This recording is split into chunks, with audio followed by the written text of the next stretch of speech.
Guru yang saya hormati, untuk penerapan budaya positif yang kedua adalah penerapan konsep segitiga restitusi.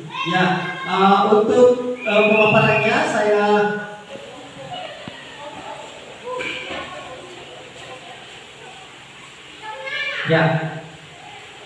nih, jadi yang pertama adalah tentang pengertian segitiga restitusi.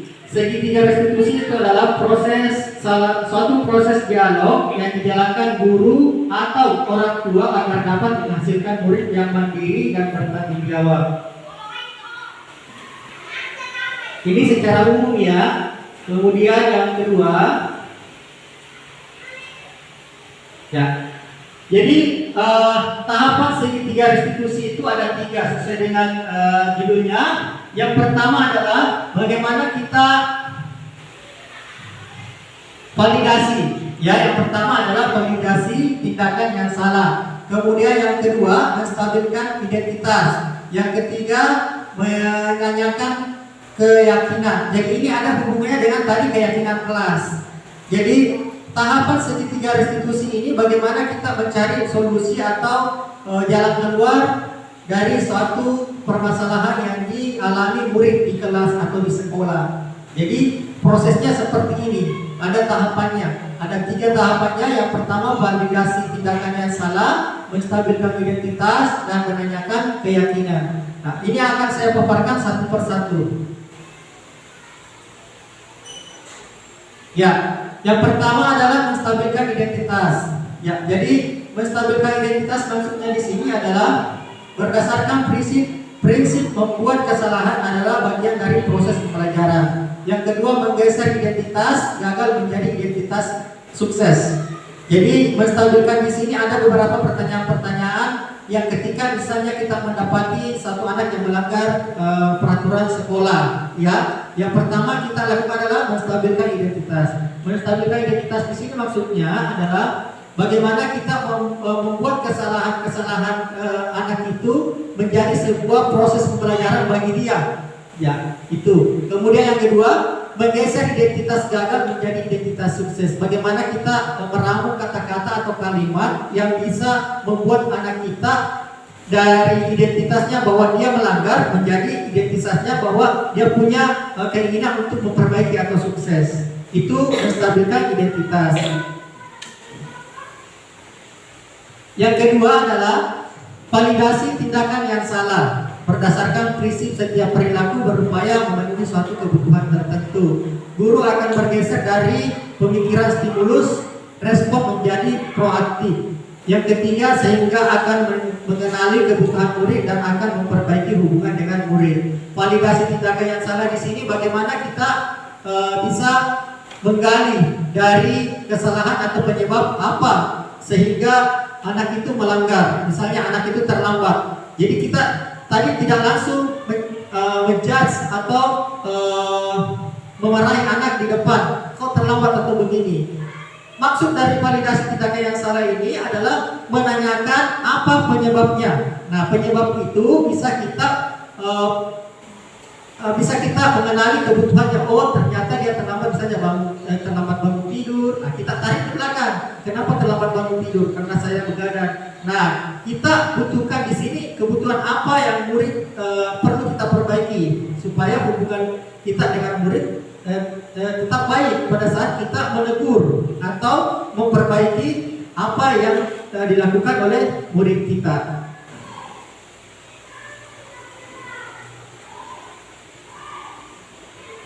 Menanyakan keyakinan yang terakhir. Nah, ini ada hubungannya dengan keyakinan kelas tadi. Menanyakan keyakinan. Murid akan diberi pertanyaan-pertanyaan yang bermakna untuk memunculkan motivasi secara intrinsik. Maksudnya di sini, bagaimana kita mempertanyakan kesalahan apa yang sudah dilakukan, kemudian apa akibatnya kalau dia melakukan kesalahan yang sama.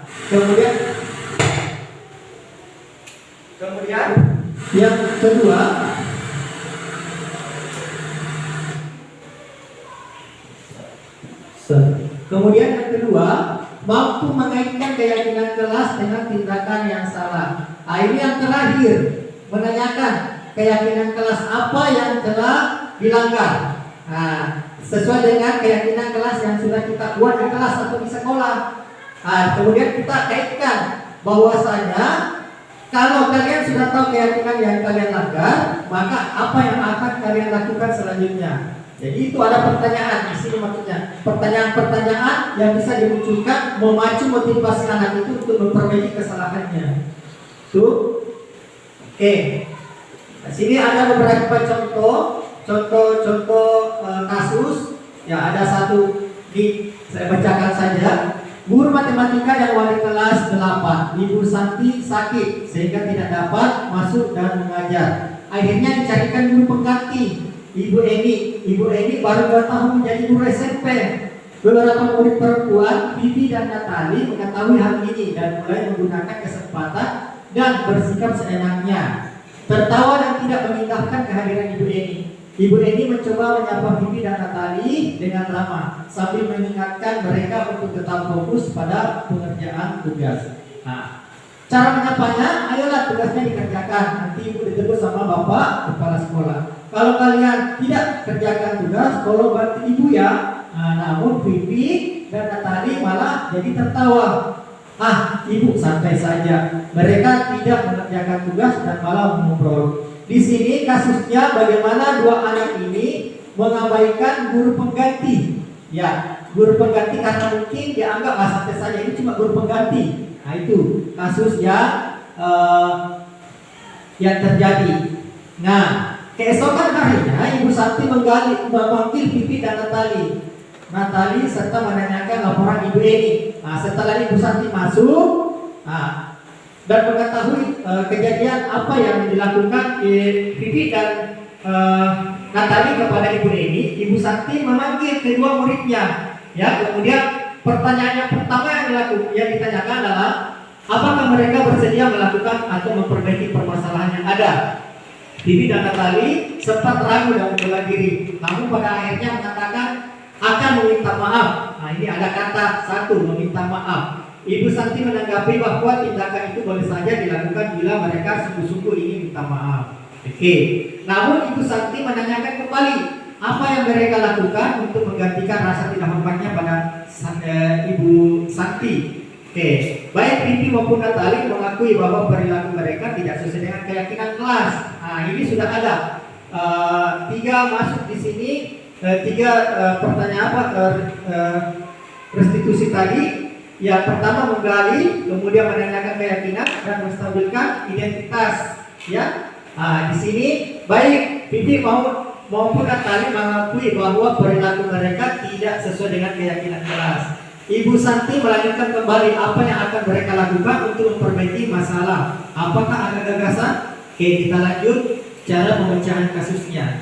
Nah, setelah berpikir sejenak, Natali dan Vivi mengusulkan bagaimana kalau mereka mengadakan sebuah diskusi kelompok dengan teman-teman sekelasnya. Temanya yaitu penerapan keyakinan kelas, terutama tentang sikap saling menghormati dan bagaimana menerapkannya di kehidupan sehari-hari di sekolah. Usulan kedua yaitu adalah mengirim email kepada Ibu Eni tentang gagasan tersebut dan mereka memberitahu Ibu Eni bahwa mereka telah memberitahu kepala sekolah Pak Hasan bila lain waktu ada ketiadaan guru maka mereka akan mengusulkan Ibu Eni sebagai guru pengganti. Nah, itu sebagai bagaimana menanyakan keyakinan kelas tadi dan apa solusi yang ini dilakukan kedua murid ini untuk memperbaiki permasalahan ini. Nah, sebentar ada di sini.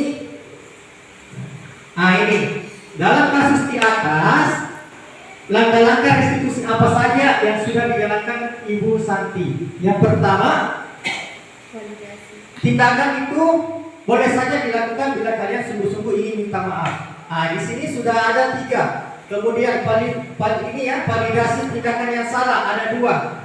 Tindakan itu boleh saja dilakukan bila kalian sungguh-sungguh meminta maaf. Yang kedua, apakah yang bisa kalian lakukan untuk mengganti rasa tidak hormat kepada Ibu Eni? Nah, ini ada 2 validasi tindakan yang salah yang dilakukan oleh Ibu Santi, yaitu menanyakan 2. Ya, tindakan dan apa yang bisa dilakukan untuk mengganti rasa tidak hormatnya. Itu satu restitusi yang pertama itu validasi tindakan yang salah. Nah, di sini ada jawabannya. Doakan ini kami akan minta maaf, ya. Oke, yang kedua, ya. Restitusi yang kedua. Nih, menanyakan keyakinan kelas. Ini tadi validasi tindakan yang salah. Kemudian yang kedua menanyakan keyakinan kelas. Dalam kasus di atas, langkah-langkah restitusi apa saja yang sudah dijalankan Ibu Santi? Jadi ada dua yang dijalankan Ibu Santi. Tadi yang pertama, yang kedua ini menanyakan keyakinan. Ya, kalau yang pertama tadi itu yang ini validasi tindakan yang salah. Yang kedua, menanyakan keyakinan. Nah, ada tadi dalam percakapannya itu, apa yang akan kalian lakukan untuk memperbaiki masalah? Apakah ada gagasan? Nah, di sini jawabannya tadi ada dua, sesuai dengan alur ceritanya. Yang pertama, kami mengakui perilaku kami tidak sesuai dengan keyakinan kelas. Yang kedua, ini solusinya yang dia tawarkan kepada Ibu Santi. Bagaimana kalau mengadakan sebuah diskusi kelompok dengan tema sekelas, dengan tema keyakinan kelas, terutama tentang sikap saling menghormati dan bagaimana penerapannya di sekolah. Jadi itu ada dua di sini yang digunakan oleh Ibu Santi untuk menjalankan langkah-langkah restitusi. Ya, oke. Menurut Anda, apakah restitusi yang diusulkan Bibi dan Natali sudah sesuai dengan pelanggaran yang telah dibuat? Apakah langkah-langkah restitusi yang telah diusulkan mereka? Ya. Jadi yang pertama adalah restitusi yang diusulkan oleh Bibi dan Natali sudah sesuai karena dia sudah menerima kesalahannya dan ini meminta maaf. Yang kedua ini memperbaikinya dengan cara membuat semacam sosialisasi tentang keyakinan kelas. Itu adalah dua langkah restitusi yang dilakukan diusulkan oleh Bibi dan Natali kepada Ibu Santi.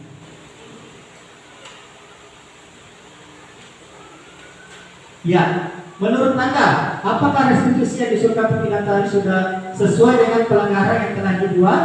Apakah langkah-langkah restitusi itu sudah diusulkan? Langkah-langkah restitusi yang telah diusulkan mereka. Oke, yang pertama adalah mengadakan sebuah diskusi kelompok. Ini yang saya maksud tadi dengan tema penerapan keyakinan kelas. Kedua, mengirim email kepada Ibu Eni tentang gagasan mereka. Yang ketiga, memberitahu kepala sekolah Pak Hasan bila waktu ada ketiadaan guru, maka mereka akan mengusulkan kembali Ibu Eni untuk menjadi guru pengganti. Oke, dalam kasus di atas, posisi apakah yang telah diambil Ibu Eni dalam menangani Bibi dan Natali? Jelaskan jawaban Anda. Dalam kasus di atas, Ibu Eni sebagai guru pengganti sudah memposisikan dirinya sebagai pembuat merasa bersalah. Kenapa? Karena di sini ada pertanyaan. Ayolah, tugasnya dikerjakan. Nanti ibu ditegur bapak kepala sekolah kalau kalian tidak mengerjakan tugas. Nah, ini sebagai pembuat rasa bersalah. Kenapa? Karena dia melemparkan argumen kepada murid dengan mengatasnamakan kepala sekolah. Nah, di sini sebagai posisi teman. Nah, tolong bantu ibu ya. Nah, ini kalimat bagaimana menanyakan atau meminta sesuatu dia pada saat dia berada di posisi teman, sebagai teman. Tolong bantu ibu ya. Nah, itu. Jadi ada dua posisi di sini yang diterapkan oleh ibu Eni pada saat menangani kasus Bibi dan Natali, yaitu sebagai pembuat merasa bersalah dan sebagai posisi teman. Oke, jika Anda adalah Pak Hasan, bagaimana Anda menyikapi langkah yang ditempuh Ibu Santi? Ya, jadi Pak Hasan ini adalah kepala sekolah ya. Nah, jadi yang pertama adalah bagaimana menyikapi. Ya, sudah baik langkah yang ditempuh oleh Ibu Santi, namun Ibu Santi baru melakukan langkah menstabilkan identitas. Tadi baru dua ya. restitusi yang dilakukan. Berarti masih kurang satu, ya. Nah, tadi baru 2. Jadi di sini Pak Hasan mengingatkan Ibu Santi agar melakukan satu langkah restitusi lain, yaitu menstabilkan identitas. Oke, baik. Itulah tadi sedikit pemaparan dari saya terkait tentang sosialisasi pembuatan keyakinan kelas dan segitiga restitusi. Dan semoga apa yang saya paparkan ini bisa bermanfaat bagi ibu guru dan bisa diterapkan di kelas. Dan untuk selanjutnya terkait bagaimana langkah-langkah yang kita lakukan untuk pembuatan keyakinan kelas, nanti akan saya paparkan pada persentase selanjutnya. Demikian dari saya, lebih dan kurangnya mohon dimaafkan. Wabillahi taufiq wal hidayah. Wassalamualaikum warahmatullahi wabarakatuh dan selamat siang. Terima kasih Bapak Ibu atas kesempatan waktunya untuk menghadiri sosialisasi atau presentasi yang telah saya bawakan. Terima kasih dan selamat siang.